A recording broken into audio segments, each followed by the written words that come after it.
So they just go, it's dumb. I don't get it. I don't know. Like naming. They're like, I don't know how to articulate. I'm happy naming. Okay, this is the spicy tweet I made a couple weeks ago. It's like, we're happy naming our JavaScript functions and our variables, and we do it all the day in a file. But no way do I have to name a CSS class. It's where I draw the line. I will name my database and all of my columns and rows and everything, but not a CSS class. So This is so funny to me. I'm like, why are the 99 other things you named today not annoying?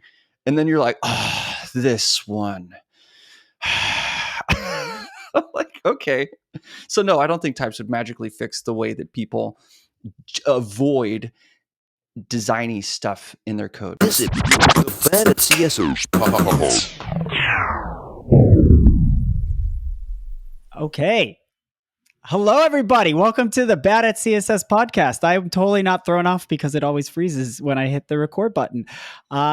Today, we have a very good topic that in some ways is not really about CSS, but in some ways is. And today, Adam and myself are going to be talking about TypeScript and where we're bad at TypeScript, but also maybe a little bit about types in CSS. So Adam, lead us off. Oh, actually, before Adam leads us off, I do want to say, Adam, do you like TypeScript? No.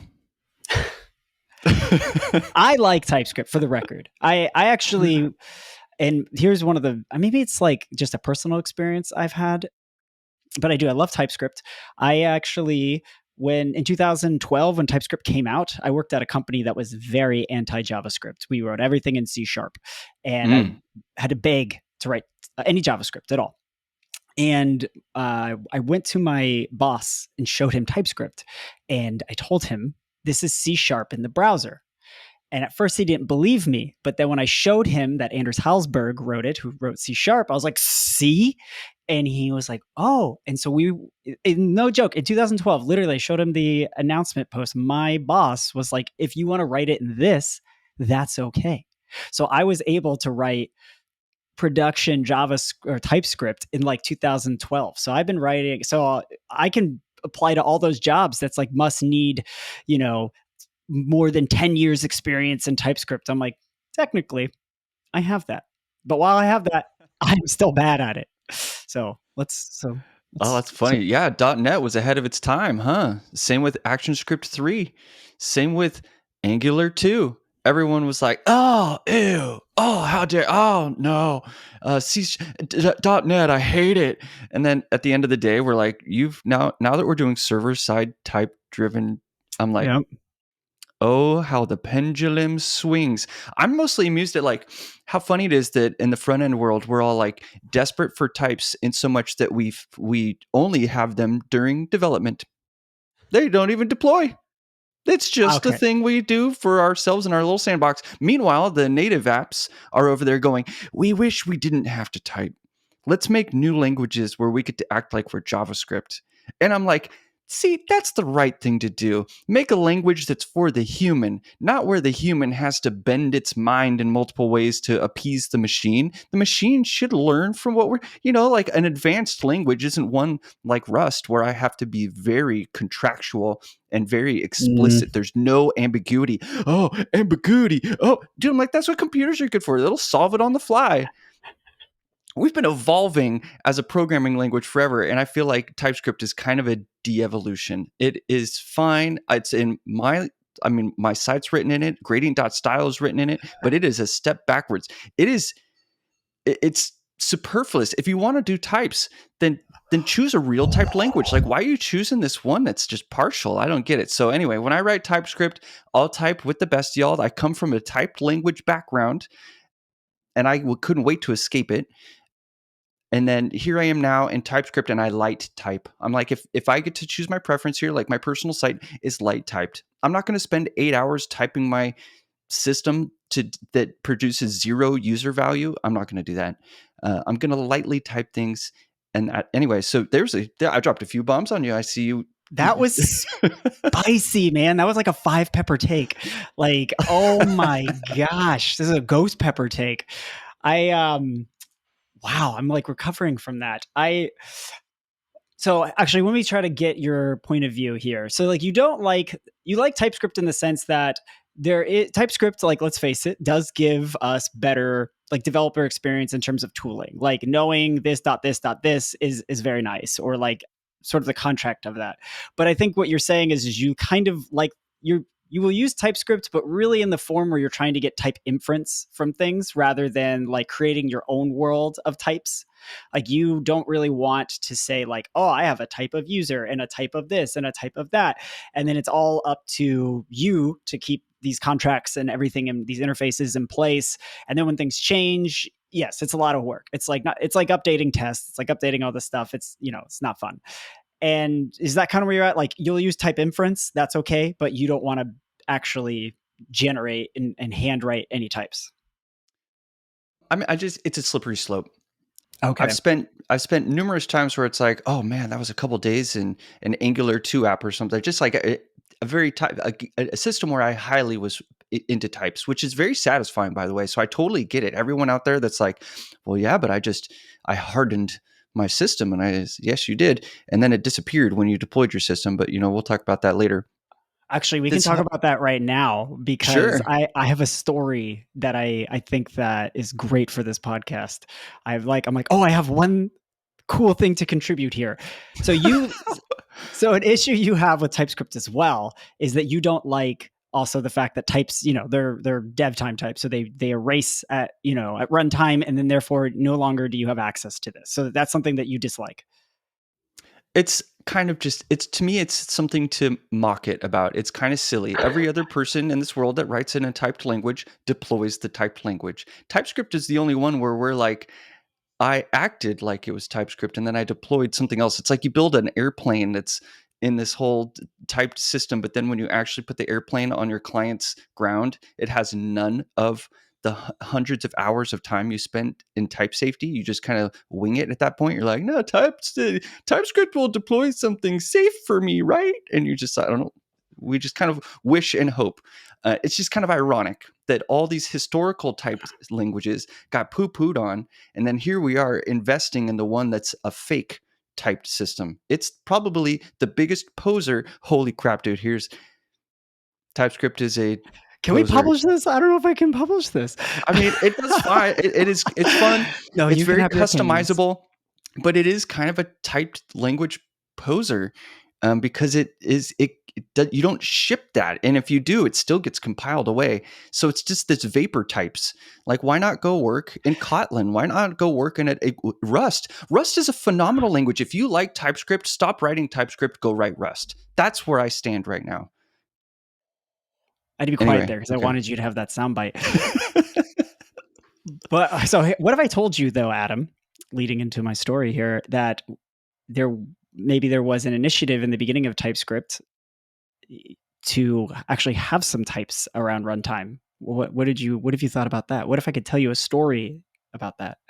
Well, I mean, we can look at the spec, right? ES, they've got it spec'd out. They've got types and comments, which will deploy type safety at runtime, at least in a small amount through the comment system, but right? I mean, back in like 2015. It's like they wanted to ship TypeScript in the browser. Tell me more, dude. I'm intrigued. Yeah. So back in 2015 was right about, yeah. So in 2014, I joined Google from Firebase, like startup to Google Firebase, whatever that transition process was. And one of the things that I did is when you join Google, as you know, because I know you did it as well, because how I met you, you kind of nerd out and you want to like meet teams and people and just everything. So I totally did that with the Angular team. Big fan. And so I met with them, had lunch with a bunch of people, and then they basically were like, "Hi, would you like to 20% on the team?"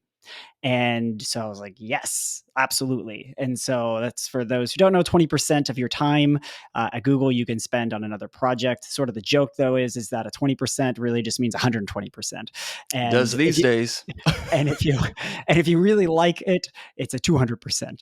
And that was kind of, That was kind of my thing with Angular. I very much 200%ed, but I really enjoyed it. I really did. I have no regrets, and I did. I worked a ton, but I was having a lot of fun. And so one of the things I got to do is was start out building like the very first version of Angular.io. And we needed, at the time, we were using a language called AtScript, which was basically built by the Angular team to have decorators and types and everything. And at the time, everyone was like, this is a competition between AtScript and TypeScript. But Mishko Hevery, who was one of the people building AtScript at the time, basically wanted to use TypeScript, but couldn't because Google was like, hey, TypeScript's not a blessed language. Today, TypeScript is a blessed language. And I have a whole other story about It that as is. Oh well. yeah, all I over was one of Google the now. I was one of the first people at Google to be on a blessed TypeScript project that went to production and stuff. That's another. I have so many TypeScript for someone. I'm not that good at TypeScript for someone who I'm like, I have a couple of TypeScript history parts.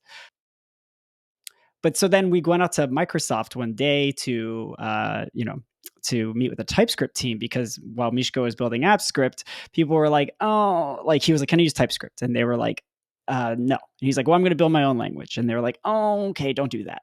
And so he kind of like pitched them TypeScript and they were like, okay, start exploring it. So we went and met with the Microsoft team up in Redmond.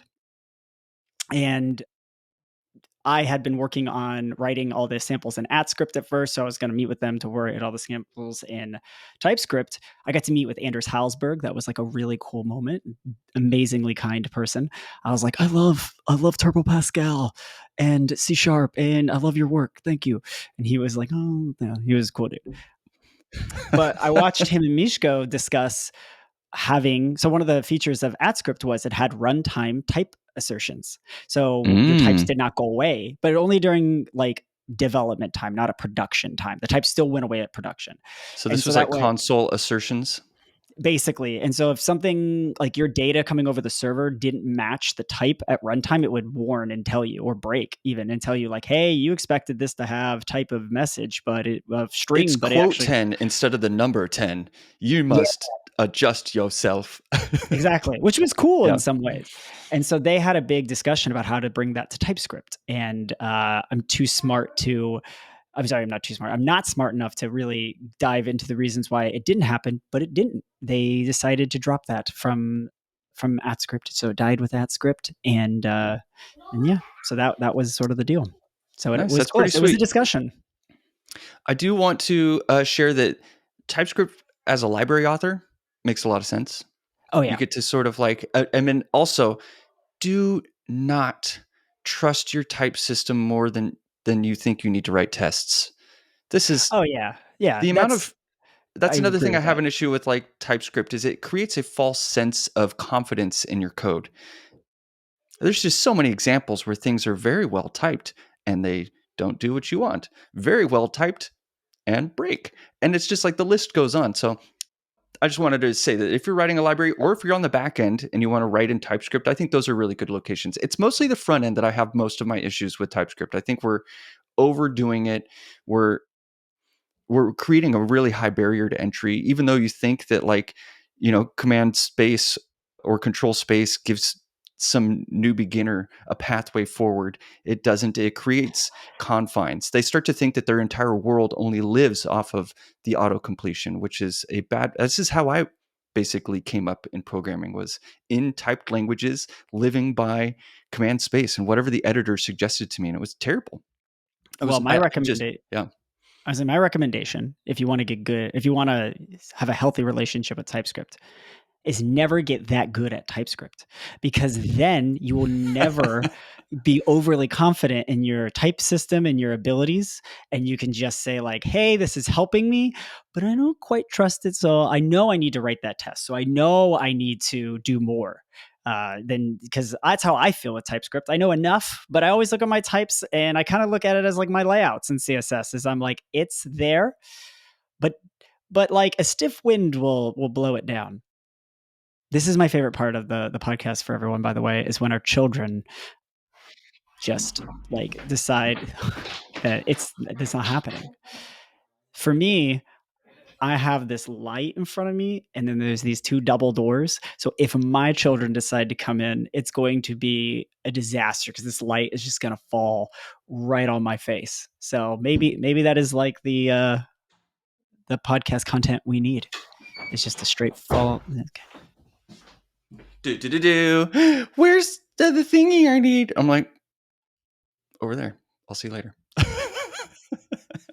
Hashtag parenting. Where are my shoes? That's nice like, filler.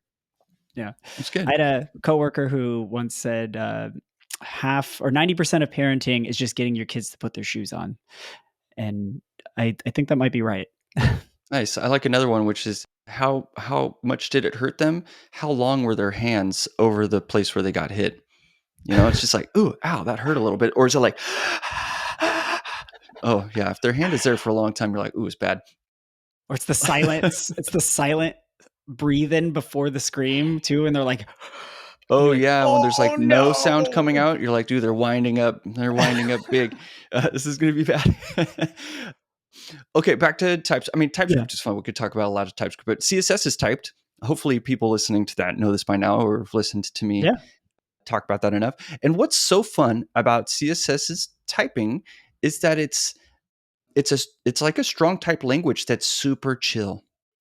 You know, it's so chill. It'll never it's like stop. The Big Lebowski of yeah, you can't languages. kill it. You know, like it's so funny. All these TypeScripts, people are like, TypeScript is so good, so strong. And I'm like, oh yeah, watch this misplaced comma. Crash the entire agent. You know, it's like, and then CSS is like, oh, did you forget something? All right, I'm gonna move on. And I'm gonna keep parsing and keep reading. And it just don't stop. It's like a Pac-Man that just you can't crush it. It's really hard. And then everything it consumes is typed. It's like, ooh, what did I just eat? It's like, and so it has this built-in type safety without the requirement of me being explicit about every little type. Imagine, I mean, actually, you could do this if you wanted to, but you know, like a styling system that was as typed as TypeScript, it would be exhausting. It'd be so exhausting. I mean, it's like when you actually look at a lot of these design systems in JavaScript and then they type the design system in JavaScript. That's exhausting. And then it also gets weird later when you've got mixed types like a box shadow. Box shadow mixes lengths and colors together. Ooh, what's that type? Well, it's like CSS is like, well, that's its type. Its type is this mixed type, and we know how to parse that. It's types made out of other types. And anyway, I just loved it. It's like has all the safety without the stopping, without the baggage, without the mental weight on the user, on the author. It's seamless. I never have to deal with the type system. All I do is benefit from it. And that's one of the things I also don't like about TypeScript is I spend a lot of time making TypeScript happy. My functions grow in complexity and lines of code to make TypeScript happy. And I'm like, this thing is in my face. It's not the wind beneath my wings, you know? It's the wind against my face. I love TypeScript, but whenever I have to overload a function, I get a little sad. Like, or when you know, like how many little minions do people want behind them while they code, yelling at them? You're like, I've only typed a couple characters, and you got your linters like, oh yeah, watch out, and then TypeScript's like, oh, you can't do that, and then you're like, I'm not even done thinking out what I'm gonna do, let alone harden the thing that I made. Can you just wait till I have something partially working and then show up, Mister? All 5 different things people put in their editors to mess with the code they're typing. I'm like, what do you guys do? The flip side of that, though, I will say, I guess I have to take TypeScript Defender on now. You should. I can take the other side too. It's kind of fun. Yeah. Is that the amount of times that TypeScript is like, hey, whoa, what are you doing there with that line? That's just not going to work. Like, and I'm like, they're like, type whatever is wrong here. And I'm like, and a lot of times, too many times, I'm like, TypeScript, you tripping. Like, I know what I'm doing here. Okay. And I'm going to cast you to any or TS ignore because I'm tired of you. All right. Out of my face. Out of my face. And then like 15 seconds later, when I run the test or like just do any debugging, it's like this is wrong because this type was wrong. And then when I uncomment that line, I'm like, oh yeah, that's right. It didn't. TypeScript was like, TypeScript was a little like, told you so. Like when you have that little, because it's good. Like as much as you may philosophically not agree with it, it is a very, very smart system. And so a lot of times it does things better than us humans does. And it does, it kind of warns you. It's kind of like, hey, this is gonna be bad. There's no this on there, or there's no this type on there, or like you think it's that kind of user, but you actually extended this other user and it's missing those properties. So you're gonna have a bad time. And you're like, I know how to have a good time, TypeScript, okay? And then it's like, no, you don't. No, you don't. So that's what I mean. Light typing is cool. Like you can get like those catches, those earlier catches can save you, and yeah, I can definitely take the side of types. It's very easy to share those, but I think it's harder to share this side where it's like you step back and you kind of evaluate it for what it is and not for what everyone says it is online. You're like taking your own personal perspective on the thing and not trusting other people. Anyway, I look at how much time I've spent giving TypeScript stuff and then how much time it's saved me from things, and the relationship is out of whack. Like I said, like some days I'll spend an entire day hardening the types in my system. And then I'm like, do you know how many little editor moments it would take to add up to a day of savings, let alone 2 or 3 days? Like that's why it's good for library authors in a lot of ways. Like they can. It is like, in my opinion, like the only choice. If you're building a JavaScript library or, it's got to be in TypeScript. It's got to be in not TypeScript. only are you, it's like, I don't want nothing's mandatory. It's not like there's a legal law for TypeScript, but like, maybe there should be. No, I'm just kidding. But you should write your libraries in TypeScript, because not only is that good for you, but you're also creating a contract for the people who are consuming your library, even if they're consuming it in JavaScript. And so that to me is where that's where it makes complete sense, is that you get, whatever editor you're using, it's going to give you, there's all TypeScript support now, even within JavaScript. Yeah. There's another fun thing to make fun of TypeScript. And then I want to bring it back to CSS too. I want to talk about app property. Is this a CSS podcast? Yes, we have to talk about app property, because I'm one of those people with that property. Like you and Chris were talking about it the other week, and I was like, yeah, app property. It's that thing with the at in the property. It's yes, brilliant. And I feel like that's what most people are like with that property. So I'm very comfortable taking that role when we get to that section. Oh, nice. Okay, cool. I'll recap that. I don't know if I remember the TypeScript thing I was going to make fun of it for. What was the topic right before this? Dang it. That's how I defend TypeScript, is by distracting you. Oh, what was it? And your child must like TypeScript too, because they are keeping you from discussing it. This is great. It doesn't make particularly good podcast content, or maybe it does. If you are, at this section, you should please let us know in the comments. Do you like the child interruptions? Do you like seeing Adam's backdrop of all the sweet guitars? I think that one to the left, at least my left, is the banjolele, and I don't know. We'll have to ask him what that one's the outdoor pictures. guitar. That's the outdoor guitar. Okay, yeah, that's like the camping all weather guitar. My kid's like, I have 0 friends in Minecraft. I'm trying to join my brother. And I'm like, tough. I'll see you in 10 minutes or so.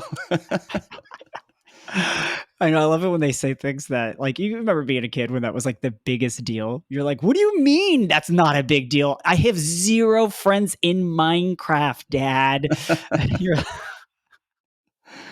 Yep. But yeah, I don't know. You don't like TypeScript. I understand it. I don't even want to say agree with it. I just think we're projecting it in a space that it just doesn't quite belong, and we're also not reflecting very well at like the other parts of the industry of coding. People trying to get away from types, realizing that types weren't saving them, and so that's why they made Kotlin. That's why they made Swift. It's so weird to me that we don't look at ActionScript. As soon as ActionScript went ActionScript 3, it pushed out a ton of people, so it became less accessible, and it kind of started to downfall. It was this type language. It was supposed to bring speed, and they even shipped the types. Actually, did ActionScript 3 ship the types, or was it a developer type? Ooh, I should go check that out. Yeah. Anyway, that's just part of the deal. So actually, let me tee you up for a CSS transition here.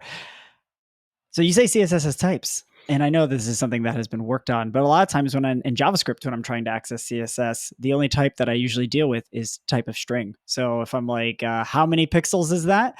It's string pixels. How much padding does that have? It's got string padding. And so those are numbers, those are numeric values. Inside of CSS, I can use a calc function or a min function or tons of a clamp function. We should have a CSS episode about like called name that function. Like this function is like pop quiz.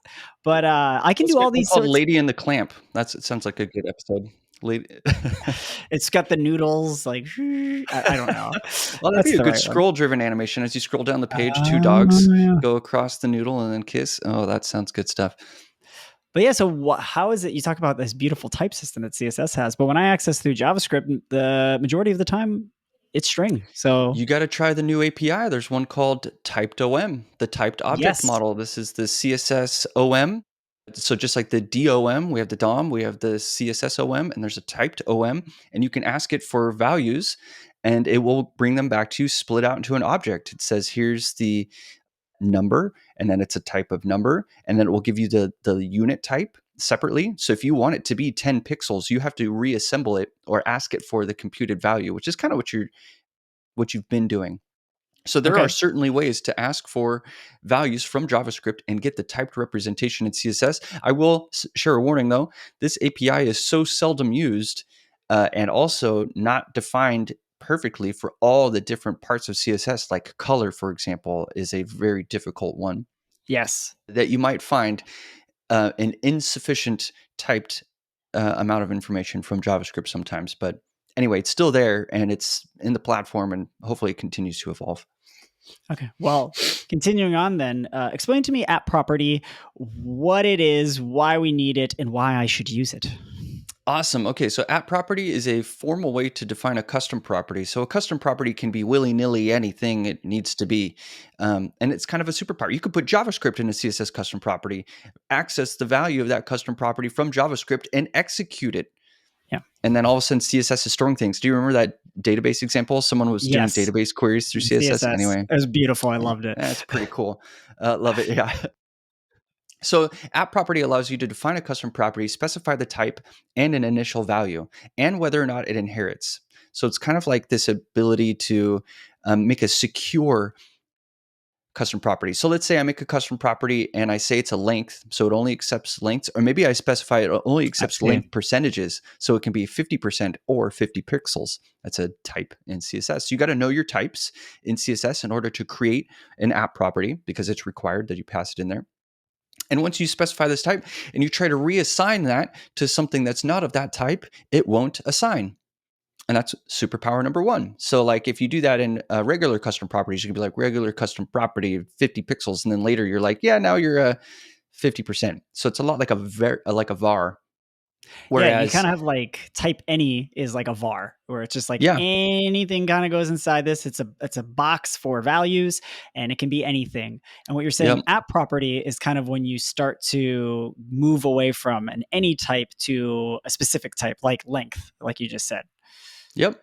And that becomes really critical. Let's say a box shadow is a good example. Let's say Oh it's yeah, made of a few custom properties, a color and some lengths.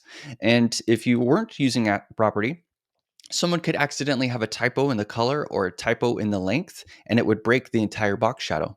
yeah, But if you have custom properties with app property that define the types, and you make an accidental typo or you try to assign a length to a color or something like that, the box shadow wouldn't break because it wouldn't use that value. It would just resume back to its initial value or its last known good value.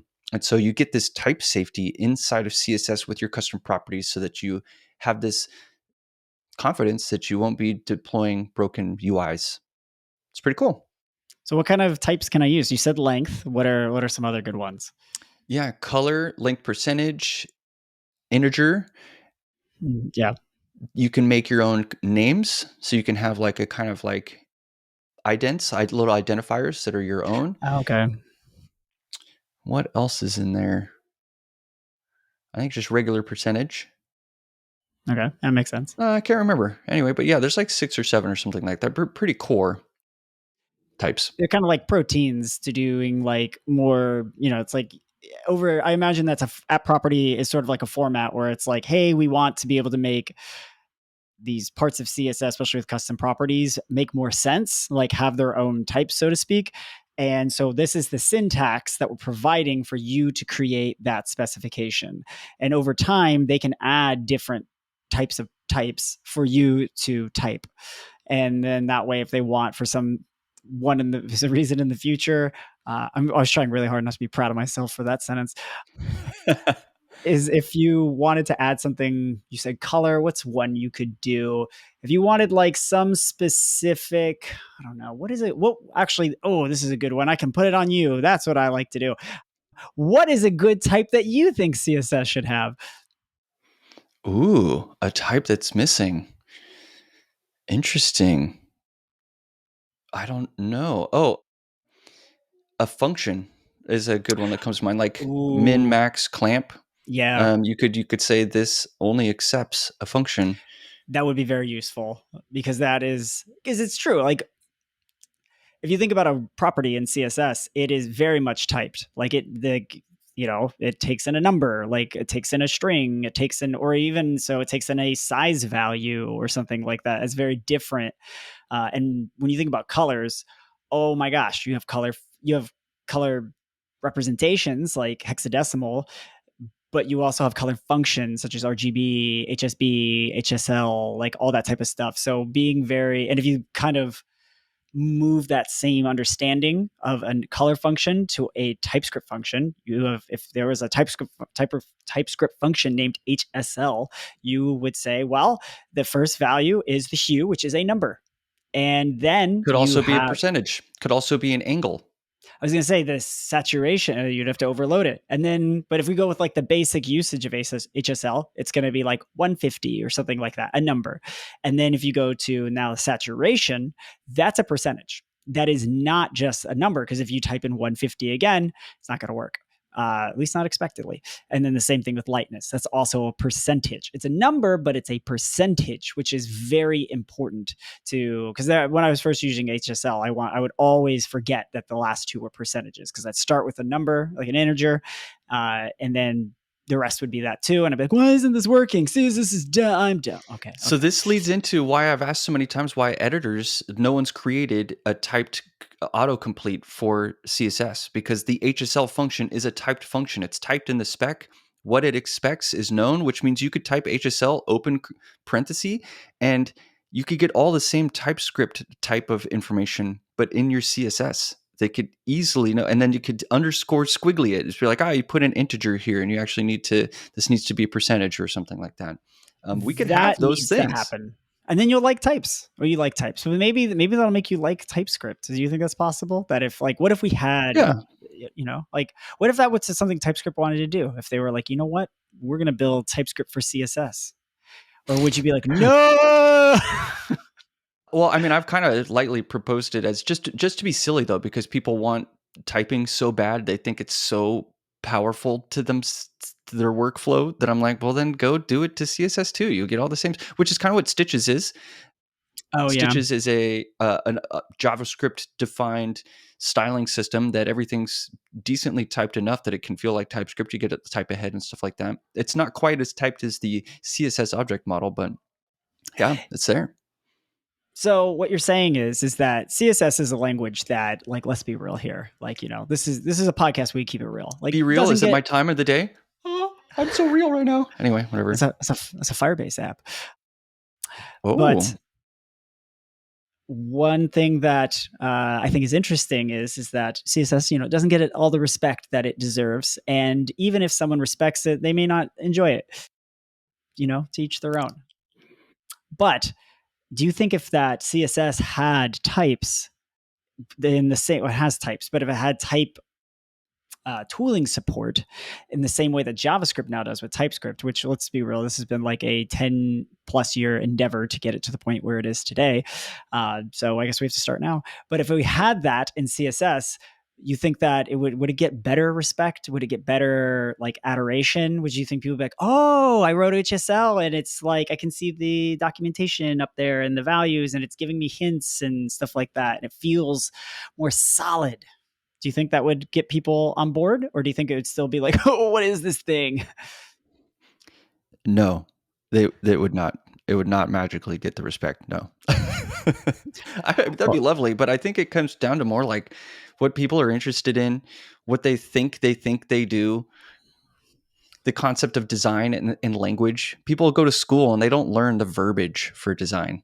They learn the verbiage of, and so that's why CSS is kind of frustrating. So many concepts in CSS are hybrid computer science design. And so they don't know the design side. And so they just go, it's dumb. I don't get it. I don't know. Like naming. They're like, I don't know how to articulate. I'm happy naming. Okay. This is the spicy tweet I made a couple weeks ago. It's like, we're happy naming our JavaScript functions and our variables, and we do it all the day in a file.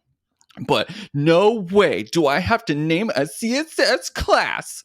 It's where I draw the line. I will name my database and all of my columns and rows and everything, but not a CSS class. so This is I so funny to me. I'm like, why are the 99 other things you named today not annoying? And then you're like, oh, this one. I'm like, okay. So no, I don't think types would magically fix the way that people avoid designy stuff in their code. They just repel it because they don't want to. I don't know. I just don't think they want that badge on their computer science resume for some reason. They think it makes them less hardcore. And I'm like, all right, whatever. Your job is going to get taken before mine by AI. So I'll just be over here It's doing true. styles. AI has not really gotten CSS right yet. So Oh, if heck you're no. The chaos that CSS has to live in, the context that we have to mentally think about is way more than just a server. It's way more than just the TypeScript analyzer and compiler and stuff like that. We have to appease 4 different browsers, 6 different screen readers, people during the night and the day with different types of the matrix that we have to fulfill. It was also part of, I think, why people don't like CSS. It's so much harder to be done, and they like also being done. So there's this bit of, so we should have a whole episode called like, why don't people like CSS? I would love to do that. And one of my theories of why people don't like CSS is that CSS is the language that connects web design with web development. So even if you build something that's functionally good in CSS, if it doesn't look great, if it doesn't like pop, you feel it and it sucks. And so you're like, ooh, like I built that layout, but it's all in hashtag F00, or it's in just, I don't know color theory. I don't even just know how to pick good colors. I don't know how to pick good fonts. I don't know all that type of stuff. And so what I think is, and as humans, we very much, good designs, break the grid. They do things that are a bit unorthodox, but in a very natural way. And it's one of those things where it's like, you can't define what a good design is, but you can point it out when you see it. And I think like doing things in a very formulaic way will get you far, like in design, and the points like clean, minimal, good. But in terms of like elevated design, it has to make controversial decisions. It has to have a unique value or unique perspective of doing something that is more than what a computer could do or could think yeah. of, in my opinion. Yeah, it's just more subjective, which is frustrating in comparison to just making Node happy, right? If you're making a server, it's easy to make the one consumer of your code happy. And it's a lot harder when you have people and multiple browsers and accessibility screen readers and all these different content. It's just way more hard, which is fine. I do want to end really quick, though, that CSS is Yes. working on functions, and I was helping to find them, and I was like, everybody loves TypeScript so much, so I made a CSS proposal. It's called @fun, so you can define a function, right? @fun, I I like borrowed it it. Okay, from this is a Python, right? great lead in. Yeah, it's a great lead in. And then the way that you pass parameters is just like TypeScript. So you've got like an open up parentheses. Inside of there, you got curly brackets that destructure them and allow you to define a default value or whatever. And then you put a comma, another object that represents all the types for those parameters as they come in. And then you can do your work inside of the function curly brackets there. It looks a lot like TypeScript, and it'd be in CSS. It would just be kind of fun. So it could be kind of Yeah. nice having people coming from TypeScript going to CSS and be like, oh, this function's just like how I wrote it over here in Dino. That's fun. Well, I guess to recap today's episode, this was not the episode we thought we'd have, but it's the episode we got.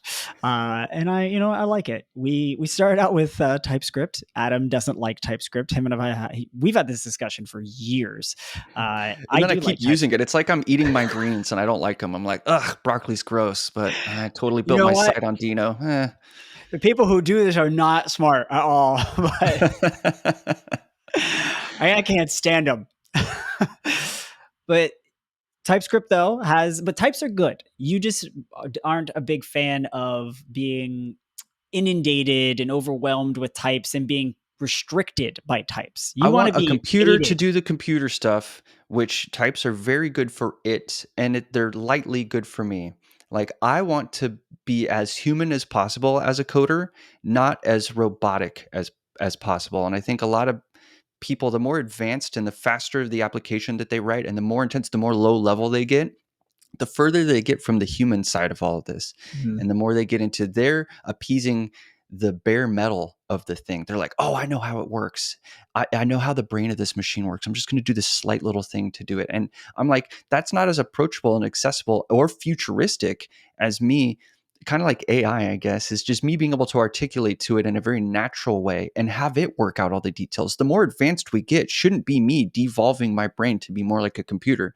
It should be the computer getting far more advanced to understand my intent and translate that into code. I mean, that's what I think that's what we really want. And so I just feel like some of this is like a step backwards because we were looking for a challenge. We were like, oh, we made a whole bunch of apps. They were really, we want it to be harder. Let's make it harder. Let me see if I think I have the right characterization then of your stance on TypeScript. Correct me where I'm wrong here. Is that you think types are good, but the responsibility of a system, of the computer, and they are to be served to you as like as help. Like, hey, this is kind of how this thing looks, shapes, and feels. But when becomes the human's responsibility to start instructing their own types so the computer can understand them, that's when things fall apart. Like, we should be handed types. The types are the responsibility for a computer, not for human minds. And TypeScript is something that makes types way more of the responsibility of a human mind. And it's something where your system has to adhere to something you think a computer should really be doing. Yeah, this is why you won't see me writing Rust. I'll study Rust, I'll look at Rust, and I'll be like, oh, wow, this is like hard mode TypeScript. I'm not interested in that at all. You know, like, why would I want to spend 2 hours writing one function, making sure that it's not ambiguous for this weird little Rust compiler when I could just write the function in like 30 seconds in JavaScript? Does the same thing. But maybe it's not as fast, I guess, because I didn't explicitly type out everything for the computer. So it's like those languages seem dumber. They're more powerful for the sake of me explaining more versus me having to write very little and getting. So anyway, that's what I mean. I'm like, if we're going to advance in this, I feel like some of these things aren't advancements. They're advancements in performance for the trade-off of writability, approachability. You know, these things are not easier. They might be less ambiguous, but that does not make them easier. A lot of people say that about it. It's like, but the ambiguity. I'm like, yeah, but the amount of things you had to spell out around this thing it's too much. I know what you mean. There are types. I get pull requests for a bunch of libraries I have written in TypeScript, and people are like, excuse me, the type projection of this is not correct. It needs to be T or K to projective R, where this is to that and reflected to this. And I'm like, well, I'm going to accept this because it didn't error. And they seem a lot smarter than me. So I'm like, right, of course, that's what I meant to do. But so I do. And there are times where I'm writing TypeScript too, where I know the code works in like a pure JavaScript runtime format, but I have to spend my time convincing TypeScript. It's like being a kid and telling your parents, like, I'm going to go out tonight with my friends and we're going to go to the basketball game. And they're like, define friends. Yes, define friends. What are your friends? Who are your friends? You're like, three friends. It's Molly, Susie, and Bob. And they're like, who's Bob's father? These are any. And And you're like, all I wanted to do was go out with my friends, and now I'm writing a contract. You were going to go to the basketball game and come home. You were going to be correct, but they did not believe you. So you had to define everything about your night and all the types, the contract and everything. But if you wouldn't have done that at runtime, you just would have done it. You would have gone in the car, gone to the basketball game, and came back. I'm telling you, we need a Portlandia for tech that like we act this out. Like I want to show a night. Two different people go out for the night. One is JavaScript, the other is TypeScript, and I want us to see their nights. You know, just like what's it like living this life. Oh man, I could talk about this subject so much. Like I love the freeway. Like I love getting on the freeway because I'm like, this is an untyped working system. It's super chaotic. Can you believe it? It's like people would look at this and be like, it would never work. Yet there it is, wildly successful. Imagine if it was a typed system. Do you think the typed highway would somehow be better where it was like all formal and contractual, or would it be way slower in a weird way? Anyway, I just like these things. They're fun to think about. All right. All right. I'll do the recap so we can get out. We behind the scenes logistical information. We were like 30 minutes today. It's gonna happen, and then now I was like, the TypeScript episode. Surely that will go 30 minutes. I'm glad though. This is you did give me a little bit of a perspective shift with the whole parental. Like I gave my own analogy that defeated some of my own points here. Because here at the Bad at CSS podcast, we have an open mind. It's true. Yeah. But so you don't like types. Oh, no, so you like types, not a big fan of being inundated, swimming, and having your life dictated by types. They're helpful, but they shouldn't restrain everything you do. However, doesn't mean types are a bad thing, because in CSS we have types. When we type property or we write properties, they expect certain values, certain types, so to speak, and we can access those things in JavaScript with the typed OM, which is kind of like the DOM, but you get the actual values back through an object format. So if I'm trying to I imagine I will overlay this with like actual good video of what this does, because in my head I've only slightly used this before, but we get values back with actual types and better information. And then on top of that, TypeScript CSS itself has the app property, which if we imagine which is a formal way of dictating what is the value, what is the type of a custom property. Because with var, I can say this is a grab bag of things. It's a type any. But with app property, I'm like, whoa, hold on now. We're going to be very specific to how this works, because there's lots of benefits of that. You have the expectation of what it's going to be, the definition, the contract of it. And then also there's some type safeness in the sense that we can have fallbacks and do smarter things if the values are botched. Correct? Did I get that right? Yeah, it's awesome. Okay. Yep, I want to recap one thing, which is I have a YouTube show that I did like 2 or 3 years ago. It was called CSS and JS, and it was CSS not in, but and with like an N. And I show how I recreate really basic CSS with JavaScript in a functional programming way. So it's like, oh, you do dot button, and then you have a bunch of styles. I'm like, let's do that in JavaScript. And so I have to go find everything on the page, filter it by the button class elements, loop over each of them, extend their style object, and apply a series of styles to them. And then we go through but there's like 5 episodes. It gets really quick, or it gets really deep. And some of them do like map, filter, reduce like craziness. But I have a challenge to the listeners here. If you like TypeScript and you're interested in what I just described, I would like to see a TypeScript version of that. Re-implement basic CSS stuff in TypeScript, typed, so that you only accept values of a certain type, that properties that you style have an accepted set of types that they accept, and do the looping and do the sort of walking the tree and applying styles to the matches by hand. And I think you'll realize just how much CSS is doing for you. That's just like every programming language you have. It's just so ridiculously refined and minimal.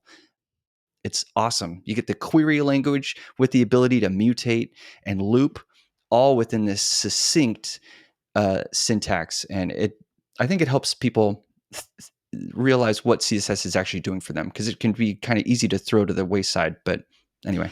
I mean, that's like I guess we'll never end this episode, but I do. There's so many. So I've spent like my whole life, 10 years of my life, more than that, working in databases. Did my degree in databases. So I spent my whole life doing, I stopped saying whole life. It really has not been. I was a child once. But I spent a long time studying SQL databases, working in SQL databases, and then I worked in NoSQL databases, which was literally day one of working at Firebase. So I was like, oh, what? Yeah. Okay, this is different. But one of the things I've found working very much on both sides of the very different perspectives of that technology is that you'll have people, I'll show an example of doing something in NoSQL, especially writing some sort of query or something like that. And they'll be like, wow, that's a whole lot of work just comparatively what I would have written with a SQL query.